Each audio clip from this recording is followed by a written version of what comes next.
Hello, good morning.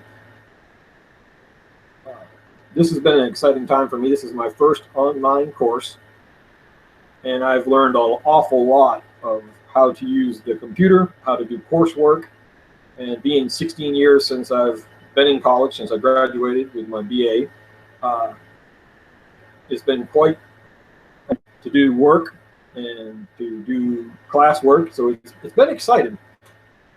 The greatest part of this course for me was for the verb and adjectives, construction, punctuation. That was probably the most stressful time for me. It took me all week long to do that, and got really nervous taking that exam again. Uh, I was like, wow, I'm trying to remember all this stuff from high school. It's been a few years, and so it's been exciting. So it was quite encouraging when I would submit my work on the assignments. There was 3 and 4 in the beginning, and then lessons 5 and 9. To Smart Think first, and then get the response back from there. And it was encouraging to see that even though I had a long ways to go, according to the tests that I took, and had to learn an awful lot and to remember a lot from the past, it was encouraging to see the first paper come back and seeing that I did fairly well on it. Had some issues with principles and things like that, with verb construction and adjective construction, and as far as punctuation with colons and commas. The second paper I submitted was 5 and 9, and I also used that one for my writing center assignment also. And for me, that was very exciting because I'm a visual person, and it was neat to get the feedback from Smart Thinking, but it was neat to talk to the person, Jason, from the writing center. It was a good 35-minute conversation, and it was neat to see how he could highlight things.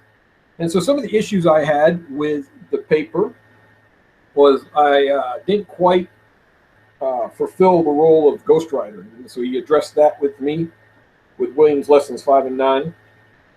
For example, in one of my sentences, I had put once a writer has created, and he had suggested that I should put Williams in there. He said as a ghostwriter, I should use more of the author's name, and so that the reader can understand that. And so that was one of the things going back to my paper. I kind of felt like, well, it was odd to use Williams over and over again, but he said in our conference call that that is what a ghostwriter kind of does when he's summarizing. And so I went back through my paper looking at that, and then sentence construction. Some of the things, to me, I enjoyed Williams' book because he suggested that sometimes we write and we think it's a good paper, we think we've done something well, and then when someone else proofreads it, we have a hard time understanding where they find problems because we already perceive what we're trying to present to somebody. And that's been probably one of my hardest struggles, is that I think I've presented it clear and concisely where I haven't. And that's been a blessing for me because I have my wife as a proofreader and my daughter as a proofreader, and they look at it. And then I do have to admit sometimes it's a little frustrating when they point out something. I'm thinking, okay, how did I miss that? How did I not see? How did you not understand what I was trying to say? But that's encouraging because then I can correct it and then turn in a much better paper and for the reader. And so that was interesting. He could highlight things for me in my paper, which he did, and say, can you see where this may not be very clear for a writer to understand, where it's kind of vague. And so that was, for example, the writer writing in a perfect balance between sentences. And he said, could you see how that could be vague? How could you say what Williams is trying to relate to someone? And so that's going back through there. That was encouraging.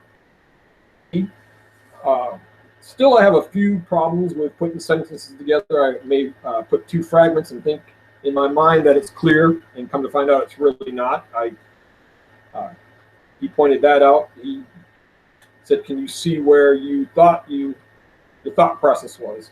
And I was like, oh, yeah. So it was kind of neat seeing it live and saying, okay, I see that. And it's also kind of neat that, it verifies when my wife reads it for me and my daughter reads it for me and they give their suggestions. Then I submit it to Smart Think in the Writing Center to see the same thing come back. So it's like a building block for me. I can build upon which each person is saying, having multiple readers.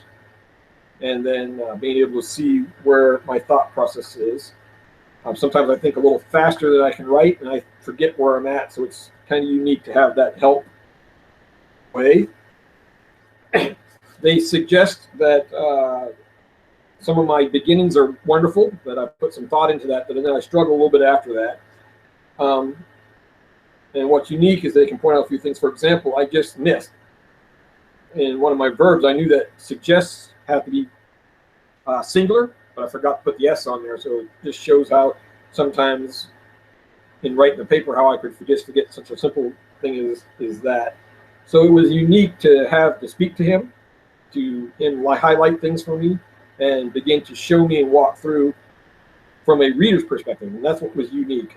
I've had many papers proofread or anything like that, but struggling with understanding why I wasn't able to give a clear and concise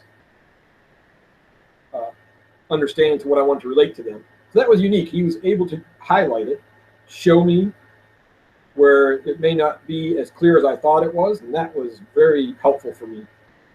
Where I may not be as concise as I should have been. So it's been a good journey. I'm looking forward. This was a really good building block for me for my next classes. I've had the opportunity to see what's going on in the next classes and several larger papers that are due. And so this was really a good refresher course for me and an encouragement for me. A little overwhelming, quite a bit of work to do, but that's because I needed a lot of refreshing work done. I was able to do that, and the Lord had blessed me with some time off that I was able to do that and work through these papers. And so when I started, as I shared in one of my discussion questions, I was probably around a 75% to 80% efficiency.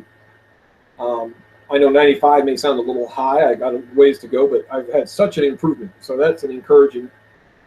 Has been there to help me along the way. So the appointment was really, really good. And I was a little nervous, really nervous making this video, but using the collaborator or whatever, and sure enough, when I first turned it on, it seemed like I wasn't going anywhere, but he was able to send me a link, and so I was able to video talk with him one-on-one and enjoy that. So when I write now, I write from a perspective of not using the be verbs, which is a little bit harder, and it's getting easier as I go along because I want to put the verbs in there, is, are, and write from there. And I also tend to like to write in the passive, and I've had to change to the active, and that's been a little challenging, but neat. I enjoy doing that now and seeing the active voice instead of the passive voice. And so Williams says every once in a while you have to use the passive, and I was able to stay away from that, and that's one of the things the instructor pointed out in our conference or the writing center, that I was able to begin to do that fairly well in the active voice and not use the passive and not use the be verbs. And so it was exciting. It was exciting. It was fun, challenging, and I think I've done fairly well. The grades show that I've done fairly well, that I've improved, and so I'm proud of that. And it's encouraging to see that my writing is getting better and that the readers are understanding it.